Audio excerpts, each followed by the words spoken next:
Most of the college football world found out about Wayne Gallman during the college football playoff, but he turned in a stellar season in 2015 before most of the periphery of the nation outside the ACC found out about Wayne Gallman. We bring in Ryan Kantor of Shaking the Southland to help us out on Clemson running backs. Ryan, it's always a pleasure. Gallman was just exceptional down the stretch. He had 900-yard games. Just ripped it up against the big teams. NC State had you down early in the game. He came back to hit them up for $172. Florida State, he had a big game for 103, and then just down the stretch, North Carolina, big game, and also against Oklahoma in that second half really took over the game. Just a guy that really emerged as a star on the college football scene. Yeah, and I don't think we necessarily knew what we were getting last season when he was our lead running back. You know, just the year before, 2014, you had guys like DJ Howard, Zach Brooks, C.J. Davidson, all kind of vying for time along with Gallman. And then last season, he really emerged as the key back. And in fact, really ate up the lion's share of the carries. You know, you see, especially in the NFL, a lot of back sharing carries. He was so good that, in fact, not that many carries went around to other running backs.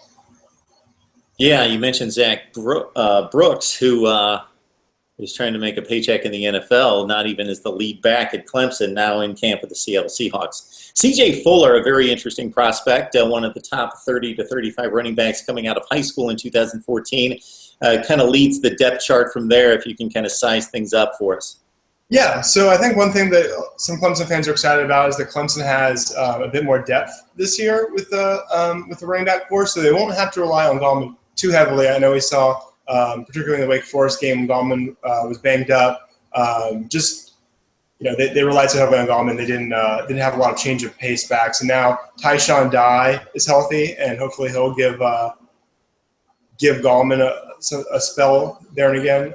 C.J. Fuller, as you mentioned, he's now a sophomore, and he should start getting some carries. He had a small number of snaps, under 100, I think, last year, but he should play a bigger role. And then Adam Troyes, who tore his ACL and then just redshirted last year because we had the depth and we were able to afford him additional time to recover. I think he's actually going to be a guy that a lot of people see really provide some good depth. I think he's a very good running back. And actually, before Gallman started to emerge, not last season but the season prior, Troyes had won that starting job, tore his ACL, and then Gallman really emerged as Clemson's best back down the stretch in 2014. And I think now Troyes is there to back him up and give some really good depth. Yeah, most services had Feaster rated as a top 5 prospect at running back in 2016 in this latest recruiting class. Choice in the top 20 or 25 back. So we see this with Clemson across the board, Ryan, where there's not just one guy highly thought of and then it drops off from there, what we might have seen 5 to 10 years ago. But we're looking at depth and quality depth, guys that are highly rated across the board coming out of high school. Yeah, absolutely. And Tavien Feaster's the last guy, and I didn't even mention him. He's out of Spartanburg. He's kind of a scat back from my understanding, almost like a Darren Sproles type, very, very fast. I know he had some injury issues. I believe it's his shoulder. So I don't know how much that's going to hold him back in adding some bulk and some muscle, getting ready for the season.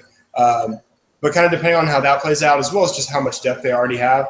I don't know if he'll redshirt. I see Tiger Nets listed him as a likely redshirt.